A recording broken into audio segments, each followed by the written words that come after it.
أعوذ بالله السميع العليم من الشيطان اللعين الرجيم. بسم الله الرحمن الرحيم. الحمد لله رب العالمين، والصلاة والسلام على أشرف الأنبياء والمرسلين، خاتم النبيين، رحمة للعالمين، سيدنا ونبينا وشفيع ذنوبنا وطبيب نفوسنا ومطهر قلوبنا مولانا أبي القاسم محمد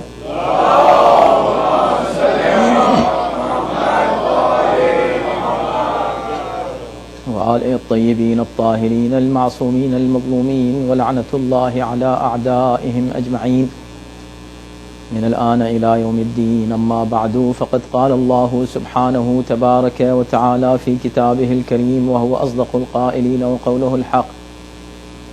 بسم الله الرحمن الرحيم. إن الذين يبايعونك إنما يبايعون الله يد الله فوق أيديهم فمن نكث فإنما ينكث على نفسه ومن أوفى بما عاهد عليه الله فسيؤتيه أجرا عظيما. السلام عليكم.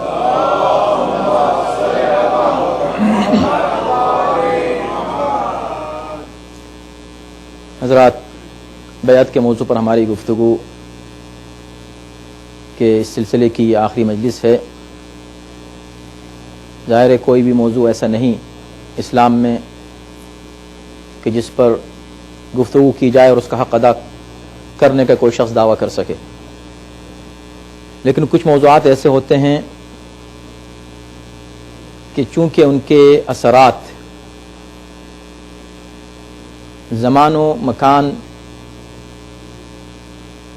کے ایک بہت بڑے حصے پر اثر انداز ہوتے ہیں، اس لیے ان کا موضوع بھی بہت وسیع ہوتا ہے. ان میں سے ایک بیعت ہے. بیعت ایک لفظ ہے لیکن اس کے اثرات صدیوں پر پھیلے ہوئے ہیں، اور ظاہر ہے کہ ہم بحیثیت مومن اگر بیعت کے مفہوم کو نہ سمجھیں تو اس بات کا خطرہ ہے کہ خدا نخواستہ ہم بھی وہ غلطیاں کریں جو تاریخ میں بہت بڑی اکثریت نے کی ہے اور کر رہی ہے. تو بیعت قرآن کی روشنی میں اس پر ہم نے گفتگو کی. آج خلاصے کے طور پر جو کچھ عرض کر سکیں گے تو آپ یوں سمجھیں کہ 4 مجلسیں ہیڈ لائنز کے طور پر لیں، اور اس رخ پر مزید آپ خود مطالعہ کر سکتے ہیں اور مزید ریسرچ کر سکتے ہیں. بیعت 2 طرح کی ہے، یہ خلاصہ گفتگو ہے. ایک وہ کہ جو سنت ہے، سنت رسول ہے، پیغمبر اسلام نے اپنے زمانے میں جو بیعتیں لی ہیں وہ بیعت، اور ایک وہ بیعت ہے جو بدعت ہے جس کا کوئی وجود شریعت میں نہیں ہے. یعنی وہ سمجھیں اختصار کے ساتھ کہ جس بیعت کی بات کی جاتی ہے اور جس پر بڑی بحث کی جاتی ہے اور بڑی گفتگو کی جاتی ہے کہ فلاں نے فلاں کی بیعت کی کہ نہیں اور اس نے اس کی بیعت کیوں نہیں کی، بیعت نام کی کوئی چیز اس معنی میں اسلام میں ہے ہی نہیں، ہے ہی نہیں. بیعت ہے ہی نہیں، ایک شے ہے ہی نہیں، ایک چیز کا وجود ہی نہیں ہے، اس پہ بحث ہو رہی ہے. ایک ہمارے یہاں بہت بڑے محقق گزرے ہیں، علامہ مرتضی عسکری. انہوں نے ایک کتاب لکھی، اس کتاب کا نام ہے 350 فکٹیشس صحابہ. Can you imagine it? کوئی شخص امیجن کر سکتا ہے؟ اس کتاب نے ایک زلزلہ پیدا کیا ہے تحقیق کی دنیا میں، ریسرچ کی دنیا میں. یعنی مثلا کچھ صحابہ ہیں کہ جن سے بڑی حدیثیں ہیں، بڑی روایتیں ہیں، اور اس روایت پر اڑے ہوئے ہیں، قتل خون ہو گئے اس پر. نہیں صاحب یہ روایت ہے اور دیکھیں اس مقدس کتاب میں ہے اور اس محترم بک میں ہے، اس آتھینٹک ریفرنس میں ہے. پتا چلا کہ جو اس کا اوریجنل راوی ہے وہ تھا ہی نہیں ہسٹری میں, اس کا وجود ہی نہیں ہے, فکٹیشس ہے. کتنے؟ ایک نہیں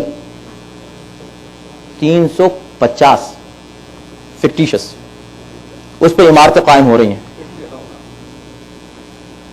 یہ تو شخصیتیں ہیں.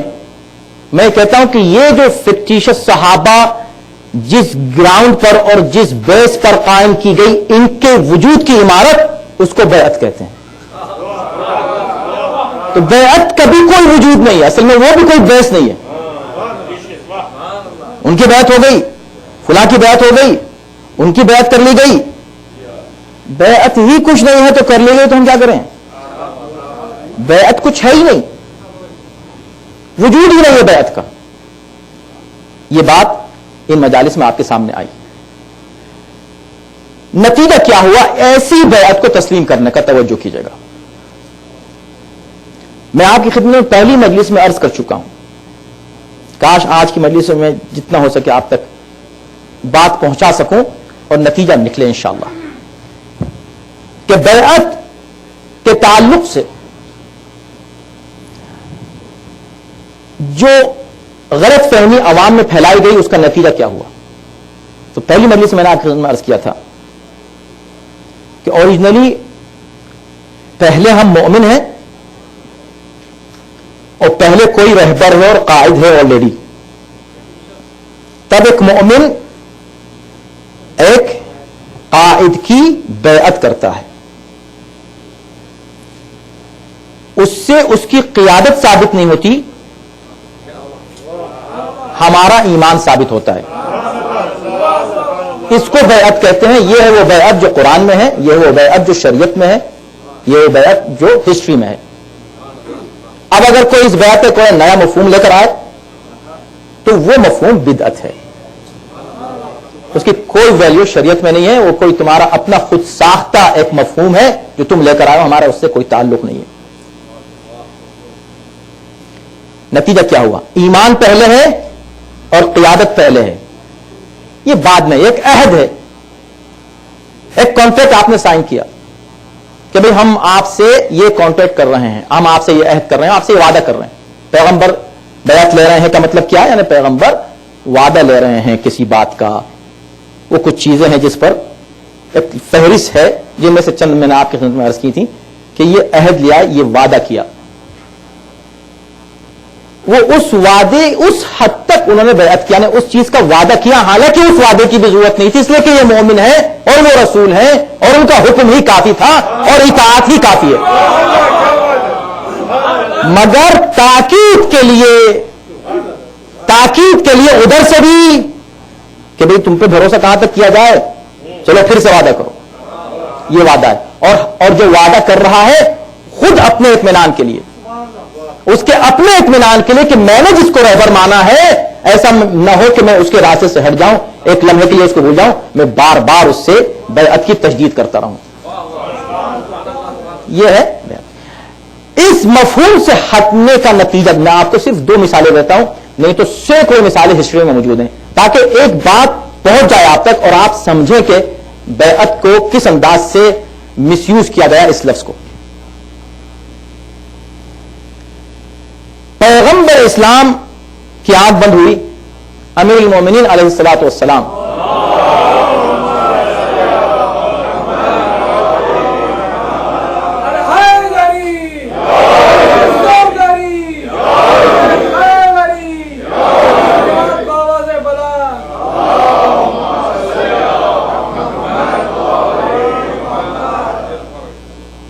غسل و کفن پیغمبر میں مصروف ہیں.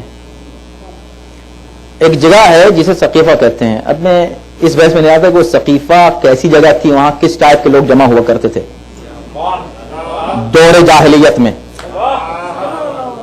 حقیقت ہے, آپ جا کر دیکھیں کہ کس ٹائپ کے لوگ جمع ہوتے تھے اور کیسی گیدرنگز وہاں ہوتی تھی. ویسے کہیے کہ اسی کا شاید تسلسل تھا یہ بھی. یہ جمع ہوئے, جمع ہو کر انہوں نے یہ کہنا شروع کیا کہ ہم میں سے ہونا چاہیے امیر، اس لیے کہ ہم انصار ہیں، ہم نے رسول کی نصرت کی. اگر ہم نہ ہوتے، پہلی بیعت تو ان لوگوں نے کی تھی، پہلی اور دوسری دونوں بیعت عقبہ اولا عقبہ ثانیہ مہاجرین نے نہیں کی تھی، بیعت یہ انصار نے کی تھی. تو انصار کہنے کہ ہم ہیں اس منصب کے حقدار، انہوں نے کہا ہم ہیں. آخر میں ایک آواز یہ آئی کہ ایسا چلو ایسا کرتے ہیں، منا امیر و من کا امیر منکم امیر، بجائے ایک کے دو بنا لیتے ہیں، ایک آپ میں سے ہو جائے، ایک ہم میں سے ہو جائے. یہاں تک پہنچ جاتی ہے بات، توجہ کیجیے گا. اور نتیجہ آخر میں یہ ہوا کہ ان میں سے ایک صاحب نے فوراً ہی اسی بیچ میں کہا کہ بھائی دیکھو ایک بات سنو، ابھی بات ہو رہی تھی، انہوں نے کہا دیکھو میں نے ان کی بیعت کر لی، اب کوئی جھگڑا نہ کرے، میں نے کر لی ان کی بیعت، اور بھائی تم بھی کر لو. دوسرے نے بھی کر لی، تیسرے نے کر لی، ہوتے ہوتے 3000 نے کر لی لس سے، کہ بھائی ہو گئی بیعت ان کی، ہو گئی. اور اس کے بعد تاریخ میں خود جنہوں نے پہلی بیعت کی ہے وہ خود یہ کہتے ہیں کہ یہ بیعت اچانک ہوئی، اور اگر اس کے بعد اس طرح کی کوئی بیعت کوئی کرے یا لے تو اس کو قتل کر دینا. ہسٹری پڑھیں تو آپ کو عجیب عجیب باتیں نظر آئیں گی. تو یہ آپ حکم کیوں دے رہے ہیں؟ کیا یہ حکم کہ اگر کوئی ایسی بیعت کرے تو اس کو قتل کر دینا یہ آپ کا حکم ہے یا شریعت کا حکم ہے؟ اگر آپ کا حکم ہے تو کیوں مانا جائے؟ اگر شریعت کا حکم ہے تو آپ پر لاگو کیوں نہ کیا جائے؟ نا ہو گیا وہ. اچھا یہ اس کو سیف گارڈ کرنے کے لیے نا کہ بھئی ایسا نہ ہو کہ پھر کوئی دوسرا کوئی ایسا کر لے، بس یہ ہو چکا، ہم نے کیا ہو گیا، کوئی بات نہیں. ہمیں اس پہ کوئی ابھی فی الحال گفتگو نہیں کرنی. بات میں جو آپ کو پہنچانا چاہتا ہوں، توجہ، ہو گئی بیعت ہو گئی. اب پیغمبر اسلام کی تدفین ہو گئی. یہ سارا کام کس نے کیا؟ امیر المومنین نے کیا.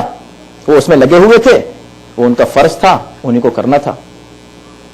جنہوں نے جنازہ چھوڑا اور جنازہ چھوڑ کے اس چکر میں لگے رہے وہ یہاں لگے ہوئے تھے، کوئی بات نہیں. جب ہو چکا امیر المومنین آئے، کہ کیا ہوا؟ یہ کہ ان کی بیعت ہو گئی. کیسے ہو گئی بیعت؟ کس نے بیعت کی؟ کہ انہوں نے. اچھا بلاؤ ان سب کو. توجہ کیجیے گا، ہسٹری ہے، پڑھیے. اس کو کہتے ہیں بیعت. کاش وقت ہو تو آپ سمجھیں بیعت کے اوپر 20 مجلس سے بھی کافی نہیں. بیعت ایک ایسا موضوع ہے بہت دلچسپ، لیکن میں آپ کو ہیڈ لائنز دے رہا ہوں. اسی بیس پر آپ اور انہی لائنز پر آپ آگے اپنی ریسرچ کریں تو آپ کو خود مزہ آئے گا، لطف آئے گا. ہسٹری میں بلایا امیر المومنین نے تو ان میں بڑی بڑی شخصیتیں انصار کی آئیں. حضرت علی نے کہا انصار سے کہ بھئی دیکھو ان لوگوں نے کیا، یہ تو پہلے سے ان کے پلان تھے، تم نے کیسے اتنا بڑا دھوکہ دیا؟ کہا ان کی بیعت کر لی. انہوں نے کہا کہ کوئی امیر ہونا چاہیے فوراً ان کے انتقال کے فوراً بعد کا. کہا تم نے غدیر نہیں سنا تھا؟ تم غدیر میں نہیں تھے؟ کہاں تھے؟ کیا کہا تھا؟ یاد ہے؟ کہ ہاں یاد ہے. پھر بھول گئے تھے. اس کے بعد امیر المومنین نے ایک طولانی گفتگو ہے بہت دلچسپ تاریخ کی، اس میں ان سے گفتگو کی اور اپنے حق کو ثابت کیا. نتیجہ کیا ہوا کہ سب نے یہ مانا. صلوات بھیجیں محمد علیہ محمد.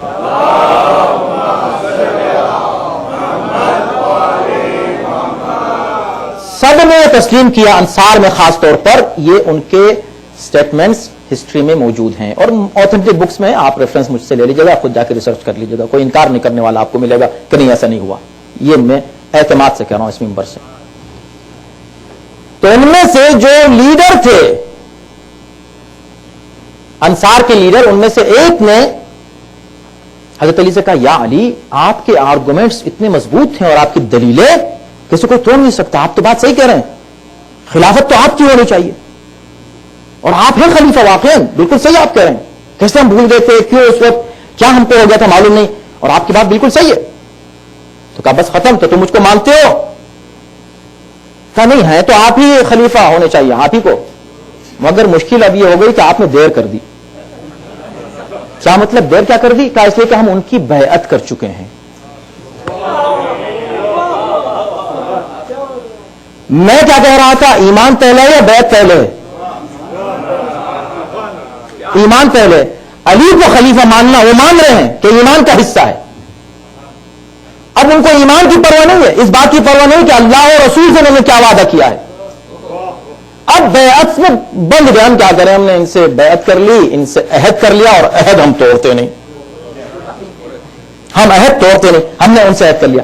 تو یہ ہے نتیجہ اس بیعت کا جو بدعت بیعت ہو، کہ معلوم ہے کہ حق کیا ہے مگر باطل پہ اڑے ہوئے ہیں، اس لیے کہ بیعت کر لی. یعنی اب کیا ہوا، اب کوئی ریزن نہیں ہے کسی اور کو ماننے کا، صرف یہ کہ کیا کریں، غلطی سے بیعت کر لی.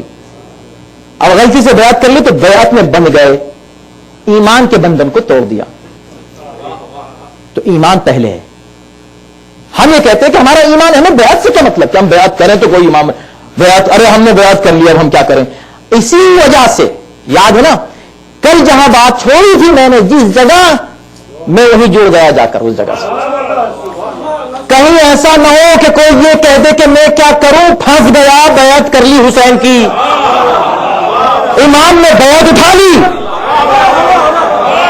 کل مت کہہ دینا میں کیا کرتا، میں تو نکل جاتا، چلا جاتا، چھوڑ دیتا، پھنس گیا اس لیے کہ بیعت کر لی. مجھے کوئی پھنسنے والا نہیں چاہیے، مجھے وہ چاہیے جو بیعت سے نہیں، امامت سے، نص سے مجھ کو مان کر یہاں پر آئے.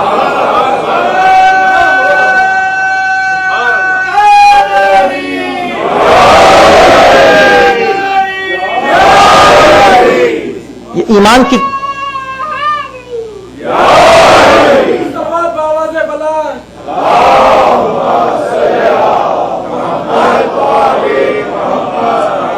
دیکھیں اس بیعت نے کیا تباہیاں مچائی ہیں اسلام میں، اور اسلام کو کس طرح تباہ کیا. اور آج مسلمان اتنی بڑی تعداد میں ہو کر جو ذلیل و خوار ہیں، ذلت و خواری کا سبب یہ وہ بیعت ہے جو بدعت کے ساتھ ہوئی،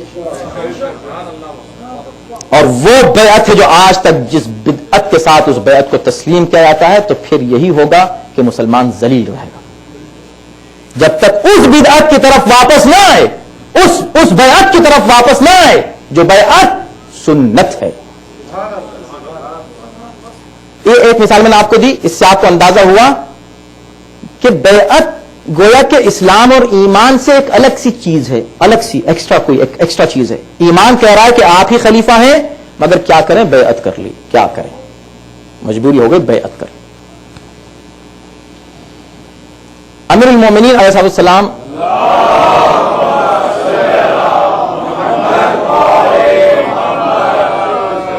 کی خلافت کے زمانے میں بھی لوگوں نے بیعت کی، وہ سب میں نے آپ کی خدمت میں اشارتاً کل عرض کیا. اس کے بعد نتیجہ کیا ہوا، اس بیعت کا نتیجہ کیا ہوا سقیفہ کا، کہ جب کسی کی بیعت ہو سکتی ہے، چلو ہم نے ان کی بیعت کر لی، تو انہوں نے کہا ان کی بیعت کر لی، جس کی بیعت ہو جائے وہ لیڈر ہو جائے. غلبہ اس کو کہتے ہیں، غلبہ یعنی پہلے بیعت، استخلاف، شورا، غلبہ، ملوکیت. نتیجہ کیا ہوا، اب جو بھی لیڈر بن جائے، چاہے طاقت سے، قوت سے، اختیار سے، دھوکہ دے کر، کسی طرح بھی کوئی بن جائے، اب اس کو مان لو. پیغمبر اسلام کی ایک حدیث ہے، اور وہ سب کے لیے، ہمارے لیے بھی، آپ کے لیے بھی، اور ہر مسلمان کے لیے، کہ من مات ولیس فی عنقہ بیعہ مات میتۃ جاہلیہ. ہمارے یہاں جو حدیث ہے وہ اس طرح ہے کہ من مات ولم یعرف امام زمانہ. حالانکہ اس نص کے ساتھ یہ حدیث اور بھی دیگر فرقوں کی کتابوں میں موجود ہے، دونوں حدیثیں موجود ہیں، کہ جو مر جائے اپنے زمانے کے امام کو پہچانے بغیر، وہ جاہلیت کی موت مرتا ہے. ٹھیک ہے، جو مر جائے اور اس کی گردن میں، اس کے گلے میں کوئی بیعت نہ ہو، وہ جاہلیت کی موت مرتا ہے. یزید خلیفہ بن گیا، یزید کے بعد مروان خلیفہ بنا. مروان کون؟ ایک کو دیکھ لیجئے، یہ وہ لوگ ہیں آخری لمحوں تک جنہوں نے اسلام کو تباہ کرنے کی کوشش کی، اور اسلام کی تباہی کے لیے کوئی دقیقہ فروغ گزاشت جنہوں نے نہیں کیا. ہسٹری ہے، پڑھ لیں. اور اس کے بعد ان میں ایسے لوگ بھی آئے کہ جن کو پیغمبر اسلام نے بینش کیا تھا، نکال دیا تھا مدینے سے، گیٹ آؤٹ، ان کو اندر مت آنے دینا. رحمت للعالمین جس کو نکال دے، رحمت للعالمین. سوچیں کہ ان کے بارے میں کوئی کیا کہہ سکتا ہے؟ میں کیا الفاظ استعمال کروں؟ پیغمبر اسلام نے مروان اور اس کے باپ حکم دونوں پر لعنت کی اور دونوں کو مدینے سے نکالا باہر.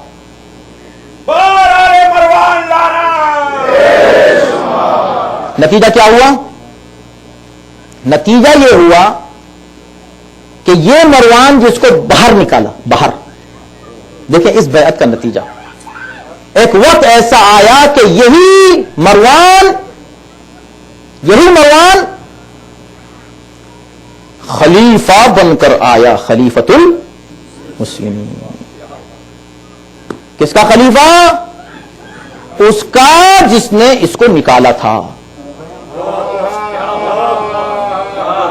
اور دیکھو میں ان کا خلیفہ ہوں، میری بات کرو، میری بات مانو. تم کون ہو؟ میں وہی ہوں جس کو رسول اللہ نے نکالا تھا، میں انہی کا خلیفہ ہوں. کیا تاریخ ہے، اور کہاں ہے عقل لوگوں کی، اور کہاں ہے مسلمان، اور کہاں ان کی فکر، اور کہاں ان کی توجہ. یعنی اس سے بڑا ظلم ہو سکتا ہے کیا اور ہو سکتا ہے؟ مجھے بتا دیں کہ اس سے بڑا اور کوئی، اس سے بڑی زیادتی ہو سکتی. مثلا ایک شخص غلط آدمی بیٹھ گیا، غلط آدمی بیٹھ گیا نہیں، دشمن بیٹھ گیا. ٹھیک ہے، اب اس کی بیعت ہونے لگی، بڑی بڑی شخصیت اس کی بیعت کر رہی ہیں. ایک بزرگ، بہت بڑا نام، وہ تھے بہت دور، اس لیے کہ مروان جو خلیفہ بنا یزید کے فوراً مرنے کے بعد، اور اس کے بعد اس کی 4 اولادیں، سب عبد الملک ابن مروان اور سلیمان ابن عبد الملک ابن مروان، اور یہ سب ایک سلسلہ چلا، یہ سب بنے بنی مروان. مروان جب بنا تو اس کا بیٹا عبد الملک ابن مروان خلیفہ بنا. تو ایک بزرگ، انہوں نے کہا میں کیسے کروں بیعت، وہ تو بہت دور وہاں رہتے ہیں، شام میں ہیں، میں یہاں ہوں مدینے میں، کوفے میں. شام ہو گئی، رات ہونے لگی، بے چین ہوئے. انہوں نے کہا کہ رسول اللہ نے کہا ہے کہ جو شخص ایک رات بھی گزارے بغیر بیعت کے وہ مسلمان نہیں ہے. تو دوڑے ہوئے آئے حجاج کے پاس. حجاج کے پاس آ کر انہوں نے، رات کا اچھا خاصا حصہ گزر گیا تھا، آج رات انہوں نے دروازہ کھٹکھٹایا. سمجھے؟ آفس آورز ختم ہو چکے تھے اور پرائیویٹ اس کا ٹائم تھا. ویسے بھی آفس میں بھی وہ پرائیویٹ ہی کام ہوتے تھے ان کے. آیا اور اس نے آ کے دروازہ کھٹکھٹایا، کہا کہ کون اتنی رات میں کون آیا ہے؟ ارے فلاں. اچھا فلاں آیا ہے، اچھا بلاؤ. کیا کام ہے؟ اس وقت اتنی رات میں؟ میں اپنے کام سے نہیں آیا ہوں. پھر کیا؟ میں ایک شرعی واجب ادا کرنے آیا ہوں. اچھا وہ کیا؟ کہا بھئی عبد الملک ابن مروان خلیفہ ہو گئے اور آپ اس کے گورنر ہیں، میں آپ کے ہاتھ پر ان کی بیعت کرنے آیا ہوں. کہا اچھا بڑے نیک ہو تم، بغیر بیعت کے رہتے نہیں ہو. انہوں نے کہا نام لے کے ان کا کہ جناب عبد الملک کا آپ اتنی دور رہتے ہیں، ان کے لیے آپ ایک رات نہیں گزار سکتے ان کے بغیر. آپ وہی تو ہیں نا جنہوں نے حضرت علی کی بیعت توڑ دی تھی. دشمن ہے، دشمن کو یاد دلا رہا ہے. آپ وہی تو ہیں نا حضرت علی کی بیعت توڑ دی تھی. اس وقت آپ توڑنے کے بعد کس کی بیعت میں تھے؟ کہا بھی آپ ماضی کی باتیں چھوڑیں، ابھی اس وقت میں بیعت کرنا چاہتا ہوں. تو انہوں نے کہا ٹھیک ہے کر لیں. کل آئیے اپنا ہاتھ. کہا دیکھ نہیں رہو بیزی ہوں. اب تاریخ میں نہیں جانا چاہتا کہ کس چیز میں بیزی رہے ہوں گے، مگر ہاتھ بیزی تھے. دیکھا نہیں تم بیزی ہو، تم بیعت کرنا چاہتے ہو. انہوں نے اپنا پیر بڑھایا کہ اس پہ کرو بیعت، اور انہوں نے اسی پیر پہ بیعت کی اور ذلت و خواری کے ساتھ واپس آئے. جسے علی ٹھکرا دے اس کو دشمن بھی قبول نہیں کرتا. جس کو علی ٹھکرا دے اس کا نتیجہ یہ ہوتا. یہ ہے بیعت. کوئی اٹریکشن ہے اس بیعت میں؟ کرو گے ایسی بیعت؟ کون کرے گا ایسی بیعت؟ یہ ہے بیعت. اور ایک بیعت وہ ہے کربلا کی، میں نے آپ کے سامنے بتائی. بیعت کی اور بیعت اٹھا لی گئی، اس کے بعد بھی کوئی فرق نہیں ہوا. کیوں؟ اس لیے توجہ، میرے پاس کچھ وقت ہے ابھی، میں آپ کی خدمت میں عرض کروں بیعت کیا مطلب، یعنی اطاعت مطلقہ. ہم جب بیعت کی بات کرتے ہیں تو ہم تو آلریڈی اطاعت میں ہیں، مگر ایک بار اور بیعت کرتے ہیں اپنے کو یاد دلانے کے لیے، تاکہ ہم ٹریک سے نہ ہٹ جائیں، ہم امام کی اطاعت میں رہیں، اسی دائرے میں رہیں. اس لیے کہ جو لوگ بحث کرتے ہیں امام حسین نے بیعت نہیں کی، یزید کی نہیں. یزید کیوں نہیں بیعت کی؟ اس لیے کہ شرابی تھا، کبابی تھا، قاتل تھا، گنہگار تھا، فلاں تھا. تو اگر کوئی نیک آدمی ہوتا، بہت ہی نیک متقی پرہیزگار ہوتا، تو امام حسین اس کی بیعت کر لیتے. اب یہ بات بھی ذرا سی جلدی واضح ہو جائے، تو تاکہ ہر بات دلیل سے ہو، بغیر دلیل کے جذبات کی کوئی بات نہیں. آیت میں نے پڑھی تھی آپ کے سامنے، اطیعوا اللہ واطیعوا الرسول واولی الامر منکم، آیت نمبر 59 سورہ نساء کی 59. اطیعوا اللہ واطیعوا الرسول واولی الامر منکم. بات کہاں سے شروع ہوتی؟ یا ایھا الذین آمنوا، اے صاحبان ایمان. تو اب دیکھیں اسی آیت میں پتہ چل رہا ہے کہ اصل میں اولی الامر کون ہونا چاہیے. اللہ کی اطاعت، رسول کی، اولی الامر کی. اللہ وہ جو کسی کی اطاعت نہیں کرتا، رسول وہ جو اللہ کے علاوہ کسی کی اطاعت نہیں کرتا، اولی الامر وہ جو اللہ اور رسول کے علاوہ کسی کی اطاعت نہیں کرتا. اگر اللہ کسی کی اطاعت کر لے تو اللہ نہیں، رسول اللہ کے علاوہ کسی کی اطاعت کر لے تو رسول نہیں، اولی الامر اللہ اور رسول کے علاوہ کسی کی اطاعت و بیعت کر لے تو اولی الامر نہیں. سمجھ میں آ رہی ہے بات؟ وہ کہتے ہیں اولی الامر. اسی وجہ سے اولی الامر کا معصوم ہونا شرط اسی لیے ہے کہ وہ کسی کی اطاعت ہی نہیں کرتا سوائے اللہ اور رسول کے، تب جا کر وہ اولی الامر ہے. ٹھیک؟ یہ 3 ہے نا؟ نہیں، اس میں 4 ہیں، 4 کا ذکر ہے. ایک شروع میں جو بات کہی یا ایھا الذین آمنوا، یہ آپ جتنے لوگ بیٹھے ہوئے ہیں نا، آپ کی پہچان بتائی ہے اس آیت میں، توجہ کیجیے گا. اب ہم ذرا اپنا بھی احتساب لیں کہ ہم کہاں ہیں، ہم کس جگہ ہیں. اس آیت میں ہمارا تعارف کرایا، ہمارا انٹروڈکشن کرایا کہ مومن کون؟ اللہ وہ جو کسی کی اطاعت نہ کرے، رسول جو صرف اللہ کی اطاعت کرے، اور الامر جو صرف اللہ اور رسول کی اطاعت کرے. مومن وہ جو صرف اللہ، رسول اور الامر کی اطاعت کرے، کسی کی اطاعت نہیں، کسی کی اطاعت نہیں، کسی کے سامنے سب نہیں جھکتا مومن کا، نہ خواہشات کے سامنے، نہ شیطان کے سامنے، نہ ظاہری شیاطین کے سامنے، نہ باطنی شیاطین کے سامنے، نہ جناتی شیاطین کے سامنے، نہ انسی شیاطین کے سامنے. طاغوت کے سامنے مومن کا سر جھکتا ہی نہیں، اس کا سر جھکتا ہے صرف اللہ کے سامنے، رسول کے سامنے، اولی الامر کے سامنے، یا ان کے سامنے جن کی اطاعت کا ان میں سے کسی نے حکم دے دیا ہو. والدین کی اطاعت ہم کیوں کریں؟ والدین کی اطاعت اوریجنل اطاعت نہیں ہے، اوریجنل اطاعت اللہ اور رسول اولی الامر کی ہے. انہوں نے کہا کہ ان کی اطاعت کرو. مرجعیت کیا چیز ہے؟ کچھ بھی نہیں ہے. اگر مرجعیت اولی الامر سے جدا ہو جائے اس کا کوئی وجود ہی نہیں ہے. یہی تو ہم کہہ رہے ہیں. اور کیا کہہ رہے ہیں؟ اتنی تو چاروں مجالس کا خلاصہ تو یہی ہے نا کہ اگر مرجعیت اگر اولی الامر سے جدا ہو جائے، رسول سے جدا ہو جائے، اللہ سے جدا ہو جائے، اس کی کوئی ویلیو نہیں ہے. لیکن اگر اس سے جڑی ہوئی ہو تو پھر وہیں سے حکم ہے کہ بھائی اگر ہم نہ ہو تو کیا ہم امت کو ایسی چھوڑ کے چلے جائیں گے؟ ایسی چھوڑ دیں گے امت کو؟ نہیں، ہم تمہارے لیے قیادت کا انتظام کر کے جا رہے ہیں جن میں یہ صفات ہوں. ان کی اطاعت کرنا، اس لیے کہ ہم ان پر اللہ کی حجت ہے، وہ تم پر ہماری حجت ہے. اس لیے مرجعیت کی اطاعت ہے، اس لیے علماء کرام کی اطاعت ہے. اگر علماء کرام اہل بیت کے در سے ہٹ جائیں تو ان کی کوئی اطاعت نہیں، ان کا کوئی احترام نہیں.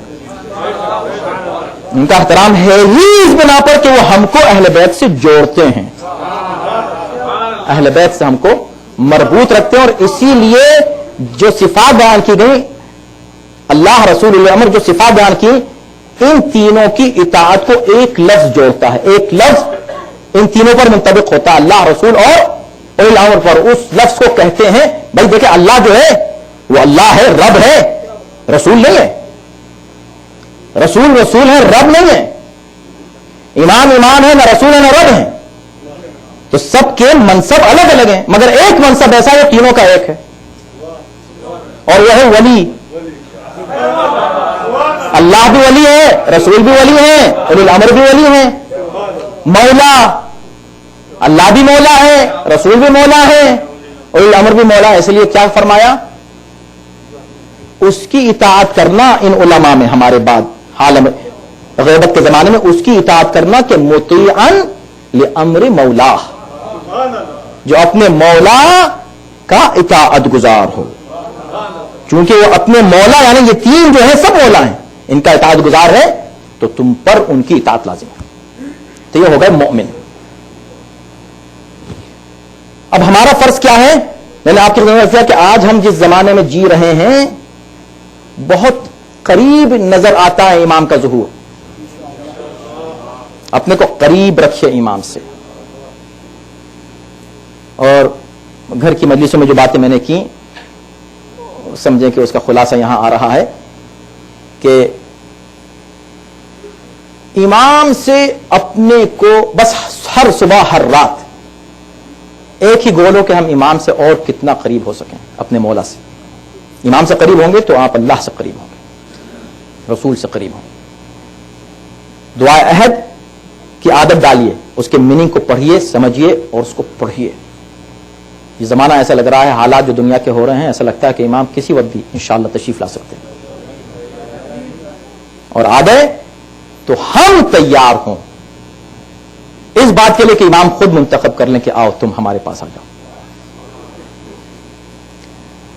دیکھیں ہر انسان کا اس دنیا میں ایک انٹرسٹ ہے، ایک گول ہے، ایک مقصد ہے. ہمارا کیا گول ہونا چاہیے، کیا مقصد ہونا چاہیے؟ کتنی محبت ہے ہم کو اماموں سے، کتنی محبت ہے ہم کو اپنے رہبروں سے. بہت محبت ہے، اس میں کوئی شک نہیں. دیکھیں ہم کل بات کر رہے تھے اپنے دوستوں سے بعد میں کہ ماشاءاللہ کل آج اس سے پہلے کی مجلسوں میں ایسے حالات میں، ایسے ٹائم میں، ایسے وقت میں، اتنی تکلیف میں، پارکنگ کی تکلیف، اندر بیٹھنے کی تکلیف، ہر طرح تکلیف، وقت بے وقت تھا، اس کے باوجود بھی ماشاءاللہ مومنین موجود تھے اور پورے شوق اور جذبے سے موجود تھے. یہ جذبہ کیا ہے؟ یہ حب علی کا ایک جذبہ ہے، اور یہ ایک بہت بڑی نعمت ہے جو اللہ نے آپ کو دی ہوئی ہے. دور دور سے لوگ آ رہے ہیں، پوری رات لوگ سوئے نہیں ہیں، پوری رات مثلا شب بیداری کی ہے، پھر صبح اپنے کاموں سے لگ گئے ہیں. حالانکہ 21 کا ہمیشہ 21 رمضان کو عاشور کی طرح سمجھ کے چھٹی لیا کرنے کی کوشش کریں انشاءاللہ. بہت سے لوگ لیتے ہیں، جو لوگ نہیں لے سکتے کہ آئندہ کے لیے اس کا خیال رکھیں. جو بھی ہے یہ جذبہ محبت ہی تو جو آپ کو کھینچ کر لایا ہے، اس کو مضبوط کریں. یہ کبھی بھی خدا نہ خواستہ کمزور ہو سکتا ہے. کتنا عشق ہو، کتنا محبت ہو، امام زمانہ سے کتنی محبت ہے.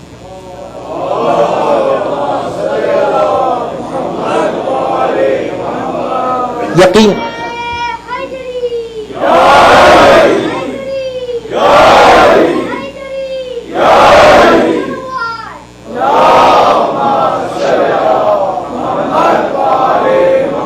یقین ہے نا کہ امام موجود ہیں.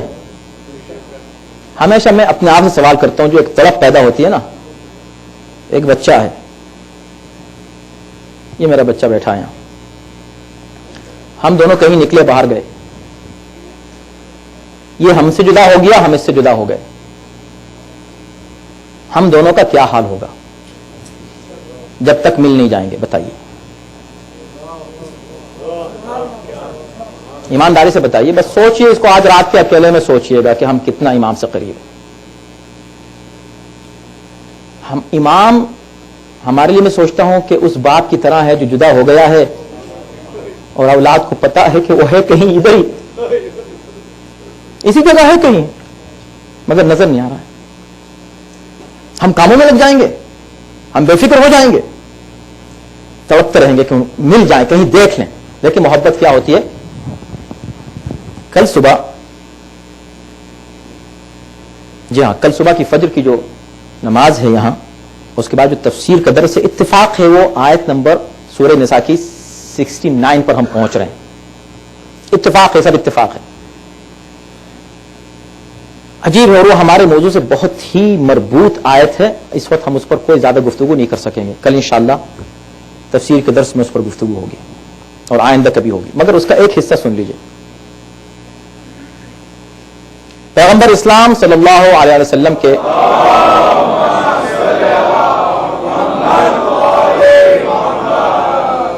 ایک غلام تھے، ان کا نام تھا ثوبان. بڑی محبت کرتے تھے رسول اللہ سے. غلام تھے، خادم تھے. ایک دن رسول اللہ نے دیکھا کہ بہت پریشان ہے، چہرے کا رنگ اڑا ہوا، جسم بالکل لاغر، چہرے سے پریشانی کے آثار. کہا ثوبان خیریت تو ہے؟ بہت پریشان نظر آ رہے ہو، کیا معاملہ ہے؟ کہا یا رسول اللہ، نہ میں کوئی بیمار ہوں نہ کوئی ویسی دنیاوی پریشانی لاحق ہے، ایک پریشانی ہے. کیا بات ہے؟ کہ یا رسول اللہ، میں آپ کی خدمت میں رہتا ہوں، کبھی آپ آنکھوں سے اجھل ہو جاتے ہیں، کہیں چلے جاتے ہیں اور میں آپ کے ساتھ نہیں ہوتا تو بہت بے چین ہو جاتا ہوں آپ کو دیکھنے کے لیے،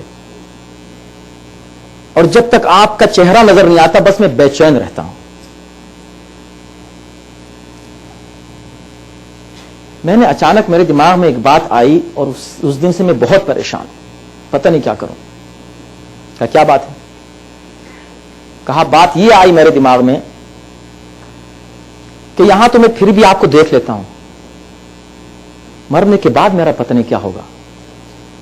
یا تو میں جنت میں جاؤں گا یا جہنم میں جاؤں گا. اگر جہنم میں گیا تو آپ کو کبھی نہیں دیکھ سکوں گا، اگر جنت میں گیا تو وہاں بھی آپ کو نہیں دیکھ سکتا، اس لیے کہ یہ طے شدہ ہے کہ آپ بہت بلند رتبے پر اور درجے پر ہوں گے، میں تو بہت کہیں نیچے ہوں گا.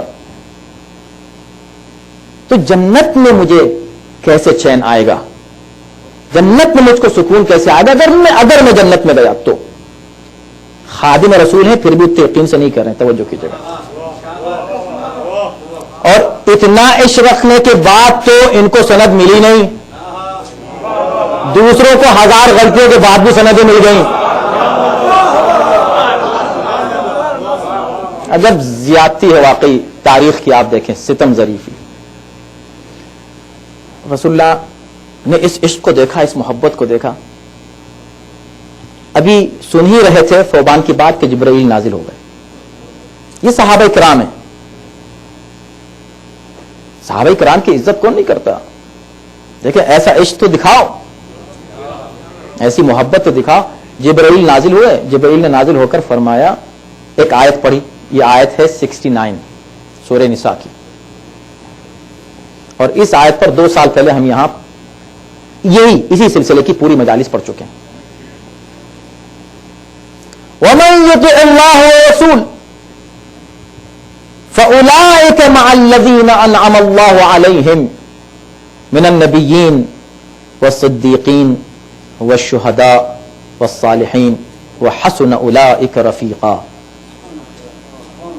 کہا نبی کہہ دیجئے، گھبراؤ نہیں، جو بھی اللہ رسول کی اطاعت کرے، جو اللہ رسول کی اطاعت کرے، فَأُولَٰئِكَ، یہ وہ اتنے عظیم لوگ ہیں اللہ رسول کی اطاعت کرنے والے، ان کی بات ماننے والے، ان کے حکم کے آگے سر تسلیم خم کرنے والے. اپنا فن نہیں، ہم کو اس میں اچھا لگ رہا ہے، ہم کو اس میں اچھا لگ رہا ہے، اگر ہم یہ نہ کریں تو پھر مزہ ہی کیا ہے؟ اس میں مزہ ہی نہیں ہے. رسول کی مخالفت میں جس کو مزہ آئے وہ مومن ہی کب ہے؟ اہل بیت کی مخالفت میں جس کو مزہ آئے وہ مومن ہی کب ہے؟ مومن وہ ہے کہ ہاں ہم کو مزہ تو آ سکتا ہے اس میں، لیکن ہم یہ نہیں کریں گے اس لیے کہ اطاعت کے خلاف ہے. وَمَن يُطِعِ اللَّهَ وَالرَّسُولَ، جو اللہ و رسول کی اطاعت کرے. خدا کی قسم اگر میں 100 مجلس بھی پڑھوں نا اور واعظ کروں اور نصیحت کروں، اس کا وہ اثر نہیں ہو سکتا اگر آپ اس بات پر غور کر لیں کہ آیت کیا کہہ رہی ہے. جو شخص اللہ و رسول کی اطاعت کرے اور اس کو اس میں لطف آنے لگے، مزہ آنے لگے، ایمان اتنا بلند ہو جائے، معرفت اتنی بلند ہو جائے، اہل بیت سے انسان اتنا قریب ہو جائے، کسی شے میں اس کو لطف نہیں آئے، اطاعت اہل بیت میں، اطاعت رسول میں، اطاعت خدا میں مزہ آنے لگے. کوئی کیوں کہے ہم سے کہ ایسا کرو، ہم خود وہ کریں کہ جو ان کو پسند ہے. تو کیا ہوگا اس کا نتیجہ؟ اولئک مع الذین انعم اللہ علیہم، یہ پھر ان لوگوں کے ساتھ ہوں گے جن پر اللہ نے اپنی نعمتیں نازل کی ہیں. اور جن پر نعمتیں نازل کی ہیں، بحث مت کرنا کون ہے وہ لوگ، بحث مت کرنا، ادھر ادھر سے کسی کو مت لے آنا. وہ کون ہے؟ وہ نبیین ہیں، وہ صدیقین ہیں، وہ شہداء ہیں، وہ صالحین ہیں. اب یہ چاروں کہاں ملے؟ انہوں نے کہا وہاں ہیں انبیاء، انہوں نے کہا وہاں ہیں صدیقین، وہاں ملیں گے شہداء، ادھر ملیں گے صالحین. ہم نے کہا ایک گھر ایسا بتاؤ جہاں سب مل جائے.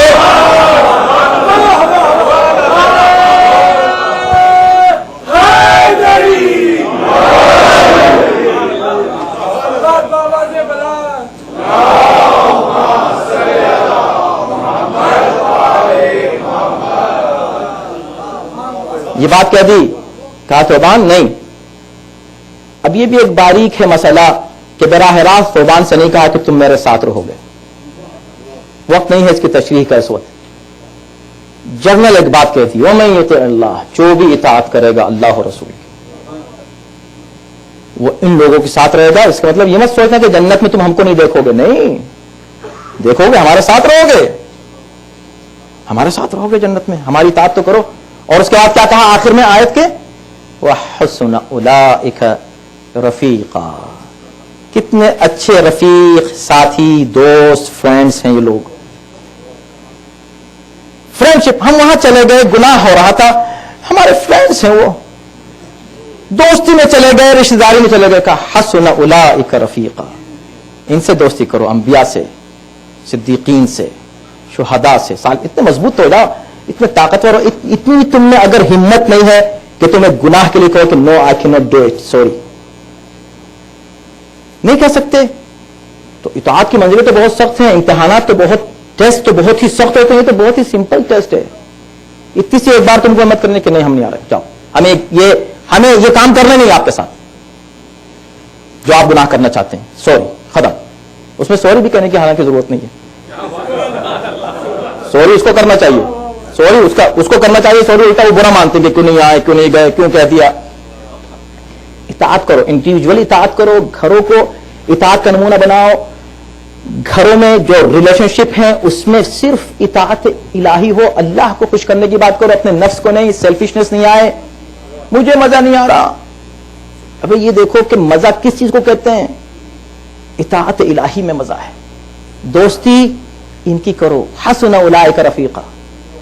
میرے دوستو وقت ہو رہا ہے لیکن میں کیا کروں، بہت پہلو ہے گفتگو کے، میں ان کو سمجھ چکا ہوں، میں آپ کو زیادہ زحمت نہیں دوں گا. لیکن سنیے، اگر عشق اہل بیت دل میں اس حد تک جاگزی نہ ہو جائے کہ ان کی ہر خوشی ہماری خوشی بنے، اور جس سے وہ ناراض ہیں اور ناخوش ہیں اس سے ہم بالکل دور رہیں جب تک وہ منزل نہ آئے.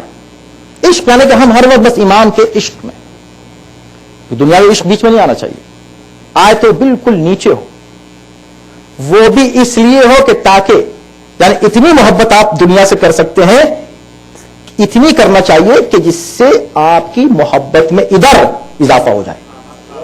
اگر یہاں محبت میں کمی آنے والی ہے اس محبت سے، تو پھر وہ محبت ممنوع ہے، وہ محبت منع ہے، اس کو نہیں کر سکتے اسی دنیا سے محبت.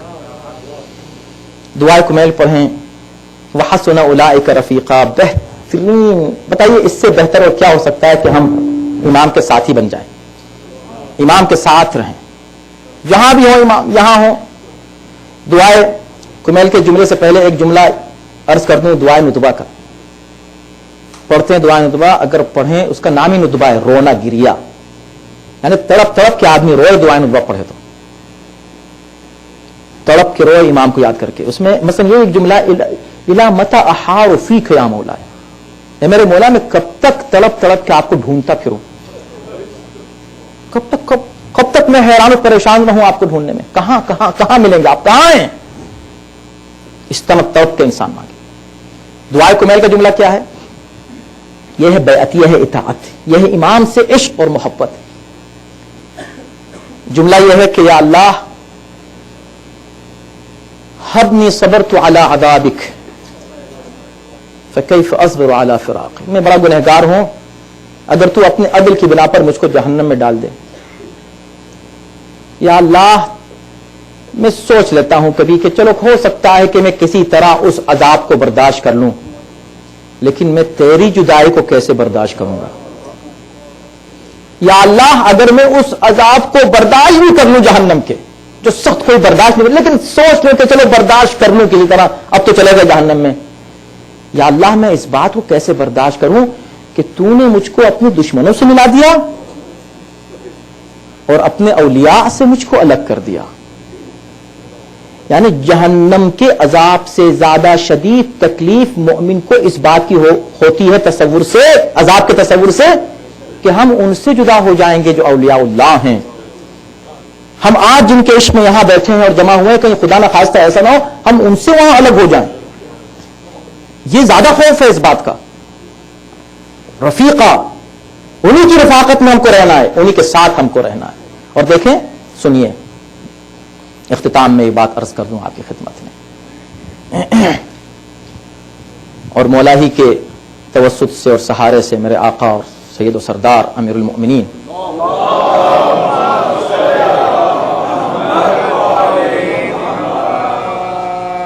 اطاعت کرے انسان.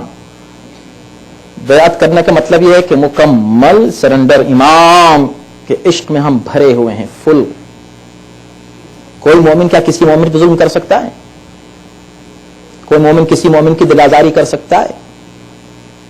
گھر سے لے کر باہر کمیونٹی سے لے کر اور باہر کے بڑے دائرے اور دنیا کے کسی بھی حصے میں کوئی شخص پر ظلم کر سکتا ہے؟ اہل بیت کے چاہنے والا ظلم نہیں کر سکتا. آپ اگر ہم واقعاً اطاعت اہل بیت کریں تو نتیجہ کیا ہوگا؟ قرآن یہ کہتا ہے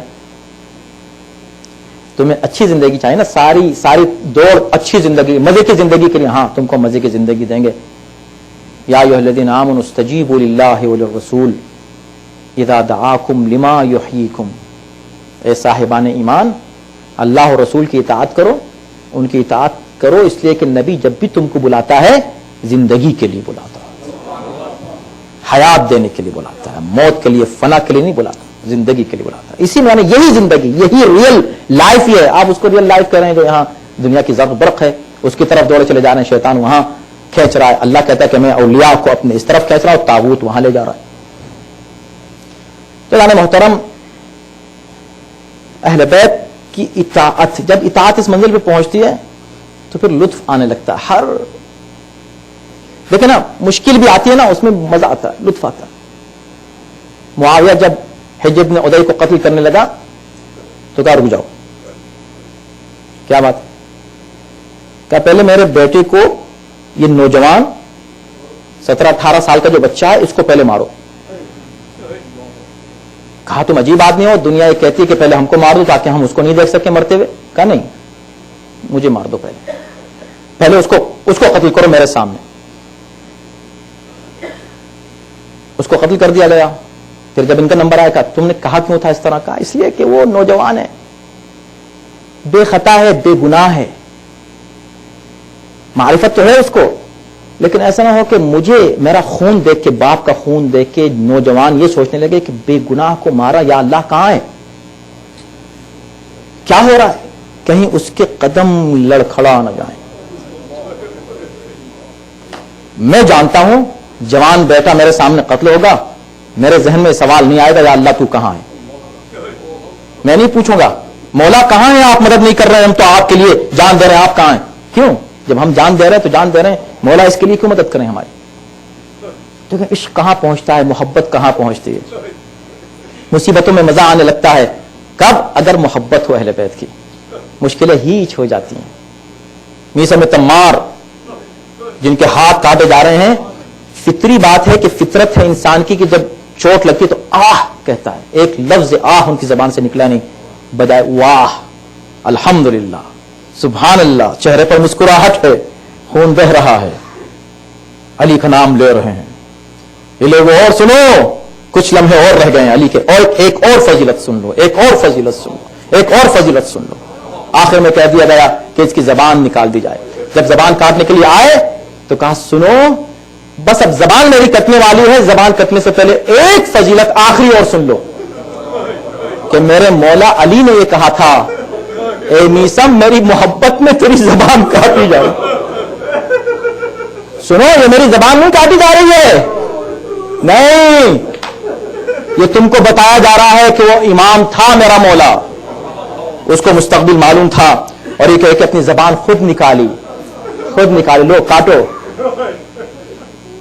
کاٹو میری زبان، تاکہ سب کو عملی طور پر معلوم ہو جائے میرے مولا نے جو کہا تھا وہ سچ ہے. اس میں مزہ آنے لگتا ہے، اہل بیت کی محبت میں لطف آنے لگتا ہے. جتنی تکلیف بڑھتی ہے اتنا مزہ آتا ہے. مگر اس منزل پہ تو ہم پہنچے دنیا داری میں اتنا پڑھنے کے بعد، اسی دنیا میں، یہی دنیا ہم کو تکلیفیں بھی پہنچاتی ہے بعد میں. جس دنیا کے پیچھے ہم پڑے ہوئے یہی دنیا ہم کو اذیتیں بھی دیتی ہے، اور ہم کو اذیتیں بھی ہوتی اس لیے ہے کہ ہم دنیا سے اٹیچ ہو گئے ہیں زیادہ. اپنے مولا سے اٹیچ ہو جاؤ. کیا تمہارے پاس دنیا میں کسی ایسے رہبر کی مثال ہے؟ مثال ہے؟ دیکھو ہم جذبات میں نہیں، بہت سے لوگ جذبات میں اپنے رہبروں کو مانتے ہیں، ہمارے رہبر فلاں تھے اور ایسے تھے ویسے. ہمارے یہاں یہ مسئلہ نہیں ہے. ہمارا مسئلہ یہ ہے کہ کردار اور سیرت، جہاں ایک طرف فضائل ہیں، بے پناہ فضائل کی کوئی انتہا نہیں ہے، انتہا ہی نہیں ہے. فکر بشر فضیلتوں کی حدوں کو جن کی نہیں پہنچ سکتی، فضیلتیں اپنی جگہ، ان کے کمالات اپنی جگہ، ان کے معجزات اپنی جگہ، مگر اتنے عظیم ہو کر ان کی عظمت یہ ہے کہ شہادت کے بعد کوفے کے جتنے یتیم بچے تھے،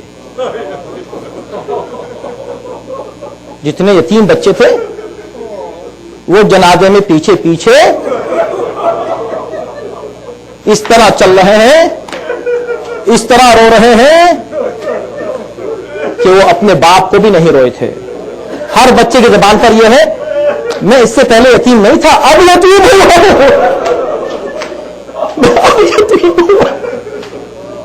یتیموں کا اتنا خیال رکھنے والا.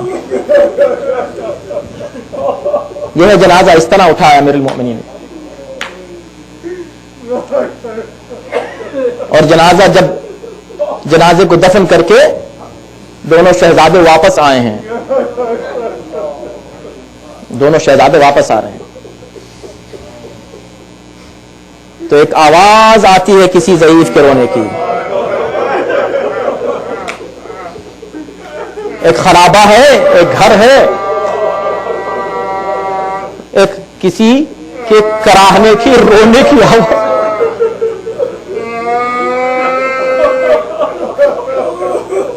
رونے کی آواز آ رہی ہے. ظاہر ہے علی کے بیٹے ہیں، یہ تو ہو نہیں سکتا کہ کسی کی آواز کراہنے کی آئے اور اگنور کر کے نکل جائیں. قدم رک گئے. کون ہے ایسا؟ کوئی مظلوم ہے؟ دیکھیں امیر المومنین نے جو وصیت کی آج آخری مجلس میں، اس وصیت کے 2 جملے سن لیجئے. وصیت نامہ امیر المومنین کا پڑھیے، پورا وصیت نامہ، پورا وصیت پڑھیے. اس میں سے فرماتے ہیں کہ کونا للظالم خصما وللمظلوم عونا، ہمیشہ ظالم کے خلاف رہنا، مظلوم کے ساتھ ہی رہنا. امیر المومنین فرما رہے ہیں اور فرماتے ہیں کہ اپنے نظم، اپنے کاموں کو منظم رکھو. وَنَظْمِ أَمْرِكُمْ، اپنے امور کو منظم رکھو، سسٹمیٹک رکھو، ڈس آرگنائز نہ ہو. یہ امام کا فرمان ہے آپ کے لیے، ہمارے لیے. ڈسپلن رکھو، آرگنائز رہو. وَصَلَاحِ ذَاتِ الْبَيْنِ، اختلاف مت کرو. اگر کہیں اختلاف ہو جائے، اختلاف کو پھیلاؤ نہیں، بھائی بھائی کو ملانے کی کوشش کرو، گھروں کو ملانے کی کوشش کرو، دوستوں کو ملانے کی کوشش کرو، مومنین کو ملانے کی، اختلاف مت پھیلاؤ. صلاح ذات البین، یہ امام کی وصیتوں میں سے ہے، تو اس وصیت کو ذہن میں رکھیے. انہی وصیتوں میں یہ تھا کہ دیکھو کوئی مظلوم کی آواز آئے تو فوراً پہنچ جانا. امام حسن، امام حسین آتے ہیں، اس آواز کے سہارے کیا دیکھا کہ ایک ضعیف ہے، بیمار، زمین پر پڑا ہوا ہے، رو رہا ہے، تڑپ رہا ہے، کرا رہا ہے، تڑپ رہا ہے۔ بیٹھ گئے، قریب آ کر بیٹھ گئے، اس بیمار کے، اس ضعیف کے، اس بوڑھے کے قریب بیٹھ گئے، شانے کو ہلایا، کیشس اے بندے خدا کیا بات ہے، کیوں رو رہا ہے، کیوں تڑپ رہا ہے؟ اس نے ایک مرتبہ آنکھ کھولی، کہا میں کیا کروں، میں کیسے نہ روں، میں بہت بے چین ہوں۔ کیوں بے چین ہو؟ کھانا چاہیے، ابھی ہم کھانے لے کر آتے ہیں۔ اس نے کہا نہیں، کھانے کا مسئلہ نہیں ہے، پھر کیا بات ہے؟ کہا میں ایک عرصے سے یہاں پر تنہا ہوں، اکیلا ہوں، میں اس جگہ تنہا ہوں، اکیلا ہوں، میرے اس دنیا میں کوئی نہیں ہے، بے کس ہوں، مسکین ہوں، اکیلا ہوں، تنہا ہوں، میں اس لیے تڑپ رہا ہوں کہ ایک عرصے سے ایک بہت ہی مہربان شخص آتا تھا، ایک زمانے تک آتا رہا، اپنے ہاتھوں سے مجھے کھانا کھلاتا تھا، میرے پاس بیٹھتا تھا، مجھے تسکین پہنچاتا تھا۔ میری طرح یہ ہے، نہ جانے مجھ سے کیا غلطی ہو گئی کہ ایک دن وہ مہربان مجھ سے ناراض ہو گیا، آج تیسرا دن ہے وہ نہیں آیا، آج تیسرا دن ہے میں نے اسے دیکھا نہیں ہے، وہ نہیں آیا۔ کہا کون تھا وہ، کیا نام تھا اس کا، کیا نام تھا اس کا؟ کہا نام مجھے نہیں معلوم۔ کہا اتنے عرصے سے آتا تھا اور نام نہیں معلوم، ایسا کیسا مہربان تھا؟ کہا ہاں ایسا ہی وہ مہربان تھا، میں جب بھی اس سے کبھی نام پوچھتا،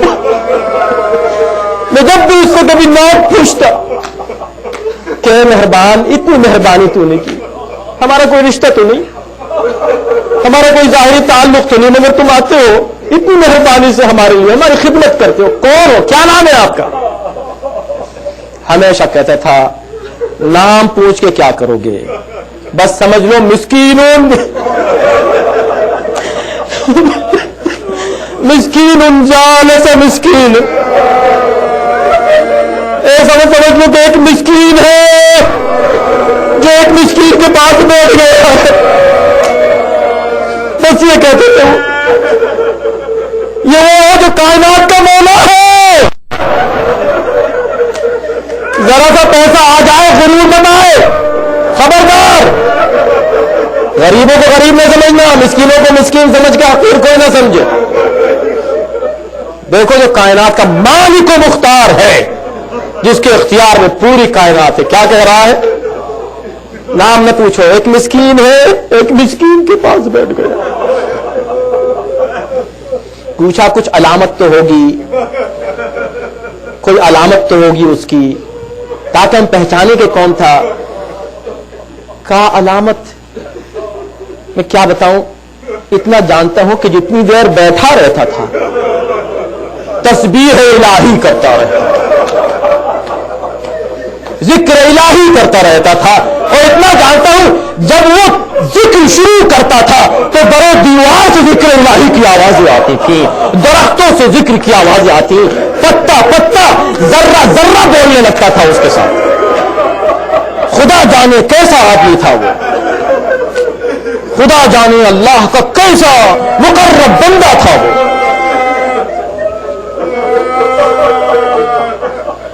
کہا اور کوئی علامت ہے؟ کہا برا نہ مانو تو ایک بات کہہ دوں۔ کہا کیا؟ کہ علامت تو اور میں کچھ نہیں کہہ سکتا، تم جو بات کر رہے ہو نا، تمہارا لہجہ اس کے لہجے سے بہت ملتا ہے۔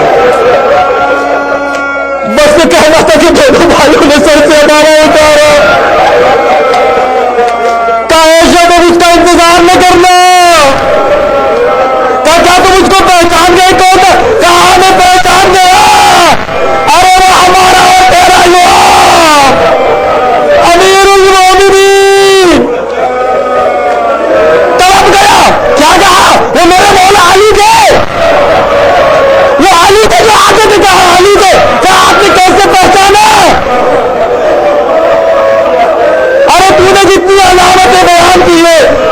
کے سوا کسی کی وہ علامتیں نہیں ہیں. کافر کا میرے مولا مجھ سے ناراض ہو گئے، میں کیوں نہ انتظار کروں گا؟ نہیں. ارے ابن ملجم کی تلوار سرے اردش پر پڑی، ابھی ہم دفن کر کے واپس آئے ہیں، تڑپ گیا، زمین پر گر گیا. کہا جا تجھے کھانا کھلا دے، تو بھی بھوکا ہے 3 دن سے، غذا نہیں ملی ہے. کہا نہیں مجھے اب غذا نہیں چاہیے، اب تجھے زندگی نہیں چاہیے، اب مجھے اس دنیا میں جینا ہی نہیں ہے. اس علی کے بعد ارے علی آتے تھے، میں نے اپنے مولا کو پہچانا بھی نہیں. چلے اگر آپ ایک احسان کریں، آپ بھی میرے آقا ہے، مولا ہے، مجھے ایمان کی قبر تک لے جائیں، بس یہ احسان کریں. دونوں شہزادے اس کو لے کر چلے نجف میں. قبر پر نشان کی طرف اشارہ کیا، یہ ہے قبر علی، یہ ہے قبر علی. وہ بیٹھ گیا، قبر پر بیٹھا. آقا میں وہ مسکین آیا ہوں آپ کی بارگاہ میں، اب یہ مسکین امیر کی بارگاہ میں آیا ہے. مولا اٹھے، آقا میں آپ کی بارگاہ میں آیا ہوں. مولا ہمیشہ مدد کرتے ہیں، اس وقت مدد کرے میری. روتے روتے ایک مرتبہ اس کی آواز بڑھی، امام نے ہاتھ پر ہاتھ رکھا، کہا انا للہ و انا الیہ راجعون. بڑا خوش نصیب تھا، امام کے پہلو میں قبر ملی. مگر ایک بات میرے ذہن میں آئی، امام کی جدائی میں، امام کی جدائی میں، ارے یہ شخص امام کی جدائی کو برداشت نہیں کر سکا، جان دے دی، قبر وہی بن گئی. میں پوچھتا ہوں اور میں سوچتا ہائے علی کی جدائی کو زینب نے کیسے برداشت کیا ہوگا، ام کلثوم نے کیسے برداشت کیا ہوگا. آج کی رات امام کے مرنے کے بعد یہ پہلی رات آئی. یہ جتنے مومنہ بیٹھے ہیں آج سب روزے سے تھے، مگر سب نے افطار کیا. خدا جانے زینب بھی روزے سے تھی، افطار کیا کہ نہ کیا. ام کلثوم روزے سے تھی، افطار بھی کیا ہوگا کہ نہ کیا.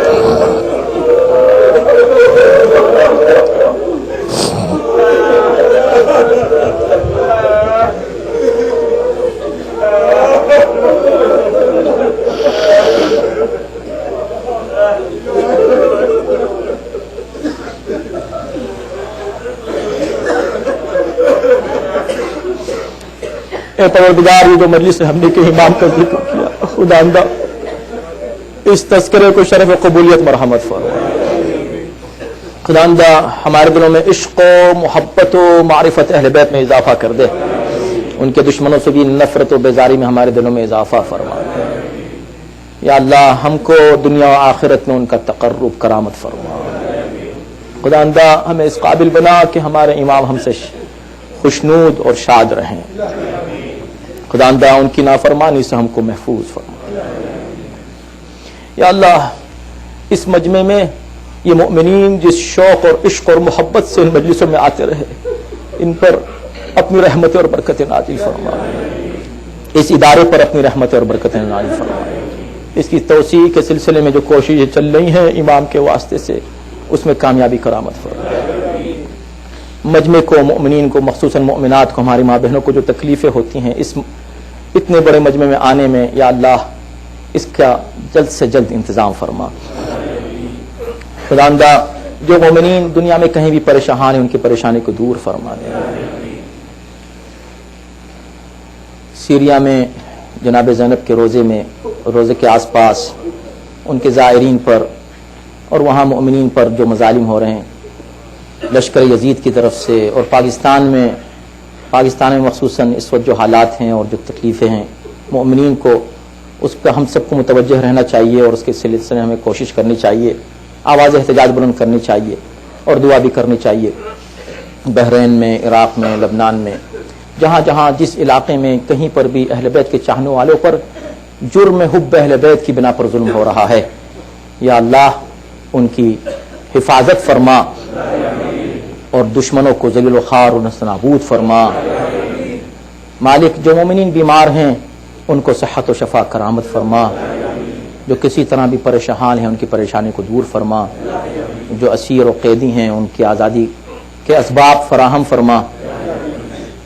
خداوندہ ہمیں اطاعت اہل بیت کی توفیق کرامت فرما، دل و جان سے عشق اور محبت کے ساتھ اہل بیت کی اطاعت کی ہم کو توفیق دے، اور ہم کو اطاعت کی اس منزل پر پہنچا دے کہ ان کی اطاعت میں ہم کو لطف اور مزہ آنے لگے۔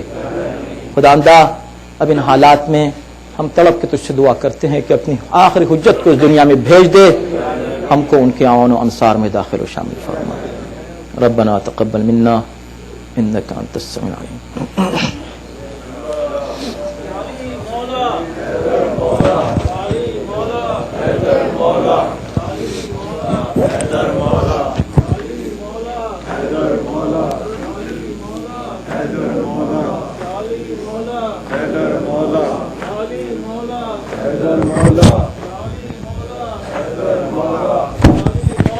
حیدر مولا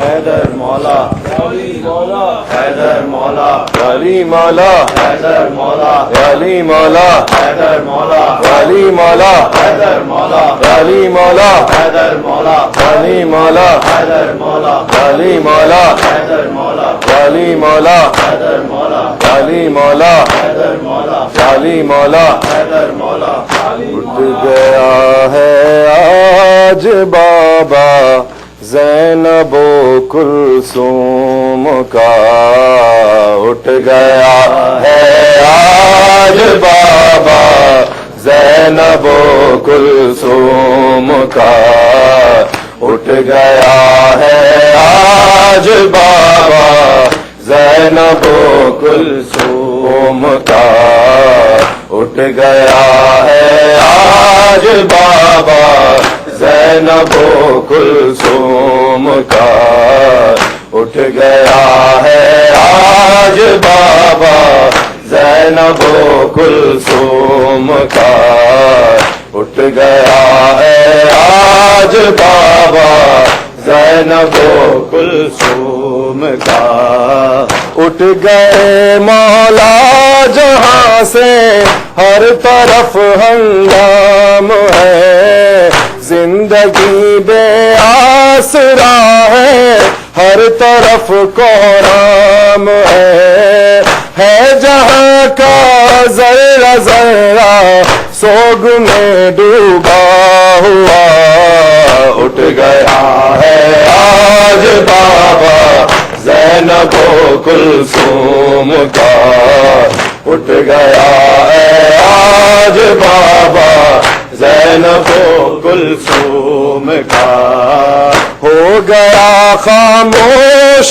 جب سے مالک کون و مکان، چپ ہے میرا بے یقین چپ ہے مینار اذہان، ہے دیار دین احمد پر اداسی کی فضا، اٹھ گیا ہے آج بابا زینب و کلثوم کا، اٹھ گیا ہے آج بابا زینب و کلثوم کا، اٹھ گیا ہے آج بابا زینب و کلثوم کا، گھر سے باہر آ نہ جائے بیویاں روتے ہوئے، گھر سے باہر آ نہ جائے بیویاں روتے ہوئے،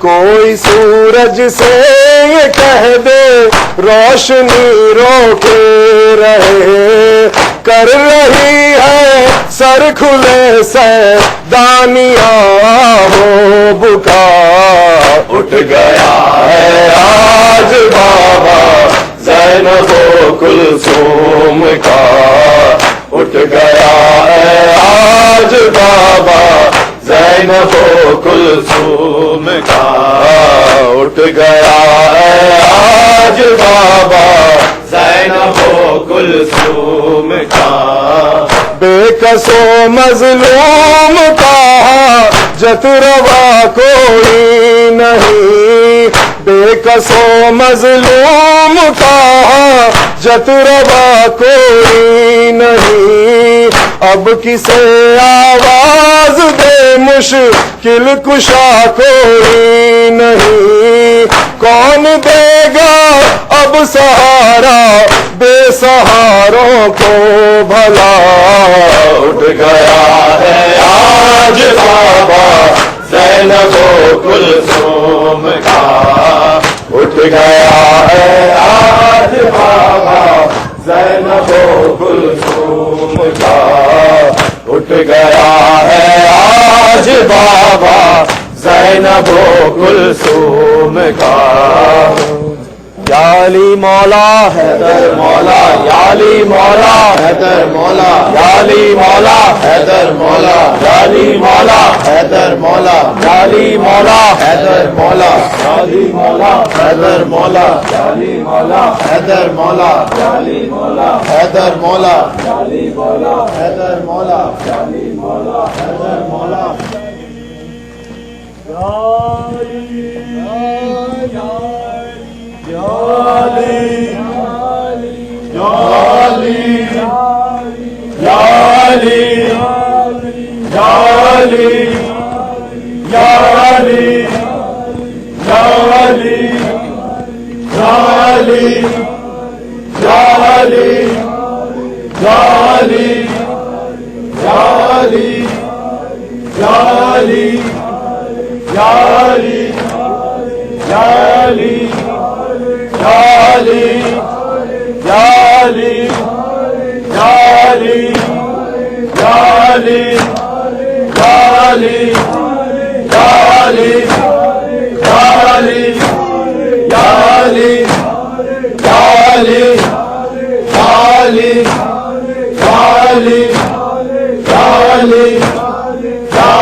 اور خون میں نہایا سجدہ قتل قبلہ ہوا، اور خون میں نہایا سجدہ قتل قبلہ ہوا، اور خون میں نہایا سجدہ قتل قبلہ ہوا، اور خون میں نہایا سجدہ قتل قبلہ ہوا، اور خون میں نہایا سجدہ قتل قبلہ ہوا، اور خون میں نہایا سجدہ قتل قبلہ ہوا، اور خون میں نہایا سجدہ قتل قبلہ ہوا،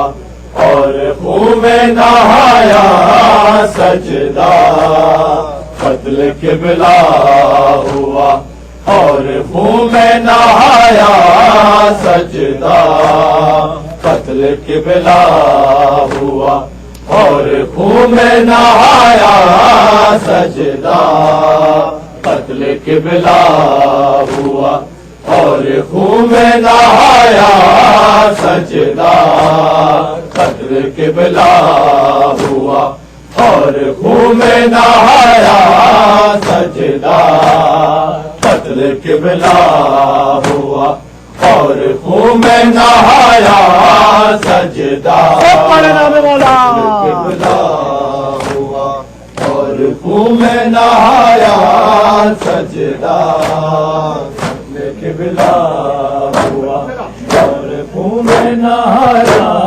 سجدہ قبلہ ہوا، اور خون میں نہایا سجدہ قبلہ ہوا، اور خون میں نہایا سجدہ قتل قبلہ ہوا اور خون میں نہایا سجدہ قتل قبلہ ہوا اور خون میں نہایا سجدہ قتل قبلہ ہوا اور خون میں نہایا سب پڑے نام والا قتل قبلہ ہوا اور خون میں نہایا سجدہ قتل قبلہ ہوا اور خون میں نہایا سجدہ قتل قبلہ ہوا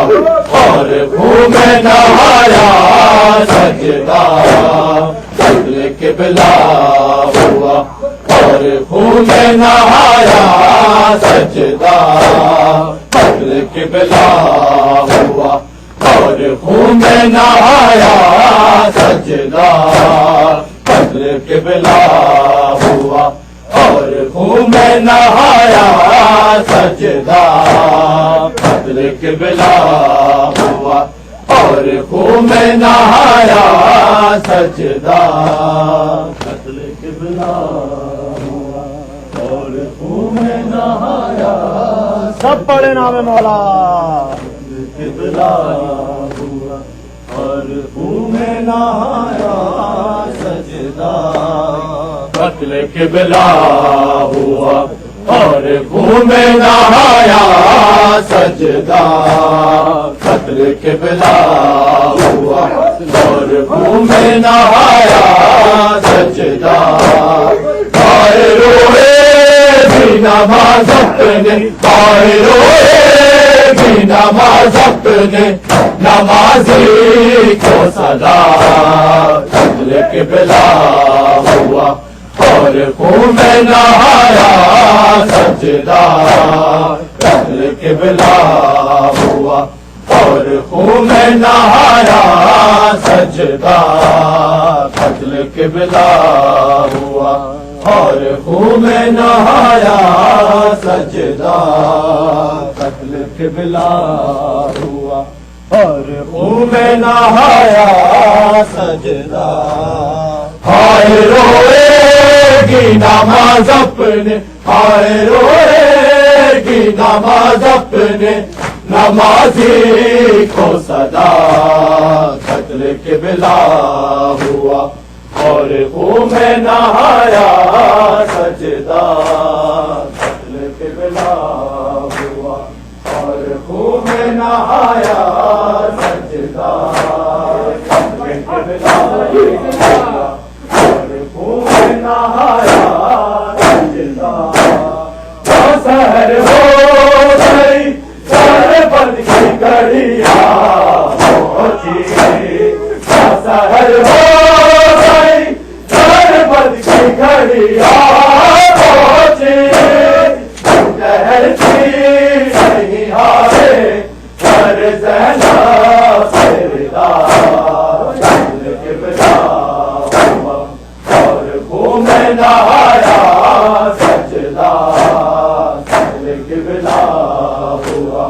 اور خون میں نہایا سب پڑے نام والا قتل قبلہ ہوا اور خون میں نہایا سجدہ قتل قبلہ ہوا اور خون میں نہایا سجدہ قتل قبلہ ہوا اور خون میں نہایا سجدہ کیا سحر ہو گئی سر بند کی گھڑیاں پہنچی کیا سحر ہو گئی سر بند کی گھڑیاں پہنچی ٹہرتی نہیں ہارے سر زینب سردہ قتل قبلہ ہوا اور خون میں نہایا سجدہ قتل قبلہ ہوا اور خون میں نہایا سجدہ قتل قبلہ ہوا اور خون میں نہایا سجدہ ہائے روئے گی نماز اپنے اپنے آئے روئے گی نماز اپنے نمازی کو صدا قبل قبلہ ہوا اور خوب نہایا سجدہ قبل قبلہ ہوا اور خوب نہایا سجدہ سورہ فاتحہ کی آنکھوں سے ٹپکتا لہو سورہ فاتحہ کی آنکھوں سے ٹپکتا لہو آئے جس بات کے گلیوں میں تجھے کھینچا گیا قبلہ ہوا اور خوب نہایا سجدہ قبلہ ہوا اور خوب نہایا سجدہ قبلہ ہوا اور خوب نہایا قبلہ ہوا اور خوب نہایا سجدہ قبلہ ہوا اور خوب نہایا سجدہ قبلہ ہوا اور خوب نہایا سجدہ قبلہ ہوا اور خوب نہایا سجدہ سورہ فاتحہ کی آنکھوں سے ٹپکتا لہو سورہ فاتحہ کی آنکھوں سے ٹپکتا لہو آئے جس بات کے گلیوں میں تجھے کھینچا گیا قبلہ ہوا اور خوب نہایا سجدہ قبلہ ہوا اور خوب نہایا سجدہ قبلہ ہوا اور خوب نہایا سجدہ قبلہ ہوا اور خوب نہایا سجدہ آئے روئے گی نماز اپنے آئے روئے گی نماز اپنے نمازی کو صدا قبلہ ہوا اور خوب نہایا سجدہ قبلہ ہوا اور خوب نہایا سجدہ قبلہ ہوا اور خوب نہایا سجدہ نعرہ وہ جیسے پڑھتی تھی مصلی کی نماز نعرہ وہ جیسے پڑھتی تھی مصلی کی نماز پٹکتا ہے مصلی پہ سر اپنا سجدہ قبلہ ہوا اور خوب نہایا سجدہ قبلہ ہوا اور خوب نہایا سجدہ قبلہ ہوا اور خوب نہایا سجدہ قبلہ ہوا اور خوب نہایا سجدہ قبلہ ہوا اور خوب نہایا سجدہ قبلہ ہوا اور خوب نہایا سجدہ قبلہ ہوا اور خوب نہایا سجدہ نعرہ وہ جسے پڑھتی تھی مصلی کی نماز نعرہ وہ جسے پڑھتی تھی مصلی کی نماز پٹکتا ہے مصلی پہ سر اپنا سجدہ قبلہ ہوا اور خوب نہایا سجدہ قبلہ ہوا اور خوب نہایا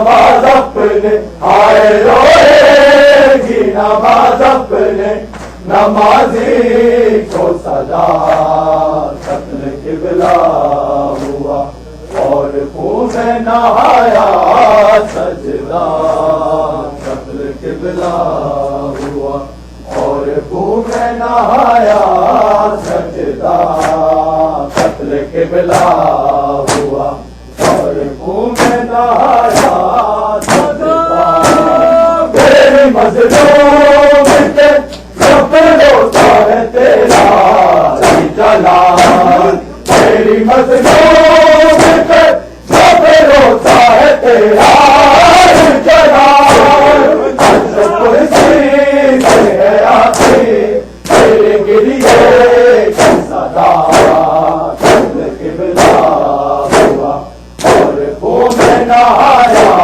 سجدہ قتل قبلہ ہوا اور خون نہایا سجدہ قتل قبلہ ہوا اور خون نہایا سجدہ آئے روئے گی نماز اپنے آئے روئے گی نماز اپنے نمازی کو صدا قتل قبلہ ہوا اور خون نہایا سب پر نام مولا قتل قبلہ ہوا اور خون نہایا سجدہ قتل قبلہ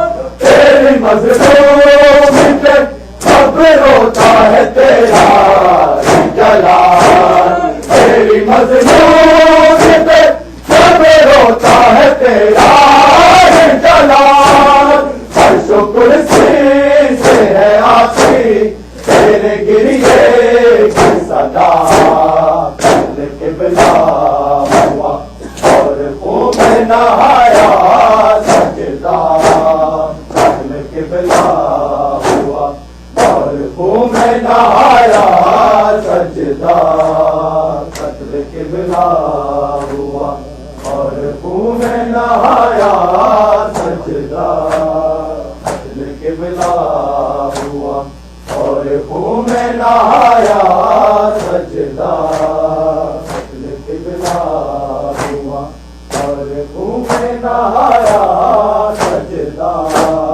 قتل قبلہ ہوا اور خون نہایا سجدہ کامیابی سے ارادوں کی علی کو جانا کامیابی سے ارادوں کی علی کو جانا ہے نہ بیٹا کا تازہ کبھی خالی نہ رہا قتل قبلہ ہوا اور خون نہایا سجدہ قتل قبلہ ہوا اور خون نہایا سجدہ قتل قبلہ ہوا اور خون نہایا سجدہ آئے روئے گی نماز اپنے آئے روئے گی نماز اپنے نمازی کو صدا قتل قبلہ ہوا اور خون نہایا سجدہ قتل قبلہ ہوا اور خون نہایا سجدہ سحر ہو گئی گڑبڑ کی گھڑیاں پہنچی سحر ہو گئی گڑبڑ کی گھڑیاں پہنچی ٹہرتی نہیں آئے سر زینب رضا قتل قبلہ ہوا اور خون نہایا سجدہ قتل قبلہ ہوا اور خون نہایا سجدہ قتل قبلہ ہوا اور اور خون میں نہایا سجدہ قتل قبلہ ہوا اور خون میں نہایا سجدہ قتل قبلہ دو منٹ خون میں نہایا سجدہ قتل قبلہ ہوا اور خون میں نہایا سجدہ سورہ فتح کی آنکھوں سے ٹپکتا تھا لہو سورہ فتح کی آنکھوں سے ٹپکتا تھا لہو آئے جس بات کے گلیوں میں تجھے دیکھا گیا قتل قبلہ ہوا اور خون میں نہایا سجدہ قتل قبلہ ہوا اور خون میں نہایا سجدہ قتل قبلہ ہوا اور خون میں نہایا سجدہ ہائے روئے گی نماز اپنے ہائے روئے گی نماز اپنے نمازی کو صدا قتل قبلہ ہوا اور خون میں نہایا سجدہ قتل قبلہ ہوا اور خون میں نہایا سجدہ نہ رہا وہ جسے پڑھتی تھی مصلی کے نماز نہ رہا وہ جسے پڑھتی تھی مصلی کے نماز پٹکتا ہے مصلی پہ سر اپنا سجدہ قتل قبلہ ہوا اور خون میں نہایا سجدہ قتل قبلہ ہوا اور خون میں نہایا سجدہ قتل قبلہ ہوا اور خون میں نہایا سجدہ قتل قبلہ ہوا اور خون میں نہایا سجدہ آئے روئے گی نماز اپنے آئے روئے گی نماز اپنے نمازی کو صدا قتل قبلہ ہوا اور خون میں نہایا سجدہ قتل قبلہ ہوا اور خون میں نہایا سجدہ قتل قبلہ ہوا اور خون میں نہایا سجدہ تیری مظلومی کے جب روتا ہے تیرا جلال تیری مظلومی پہ روتا ہے تیرا جلال جو کرسی ہے آتی تیرے گریے کی صدا قتل قبلہ ہوا اور خون میں نہایا سجدہ قتل قبلہ ہوا اور خون میں نہایا سجدہ قتل قبلہ ہوا اور خون میں نہایا سجدہ آئے روئے گی نماز اپنے آئے روئے گی نماز اپنے نمازی کو صدا قتل قبلہ ہوا اور خون میں نہایا سجدہ قتل قبلہ ہوا اور خون میں نہایا سجدہ قتل قبلہ ہوا اور خون میں نہایا کامیاب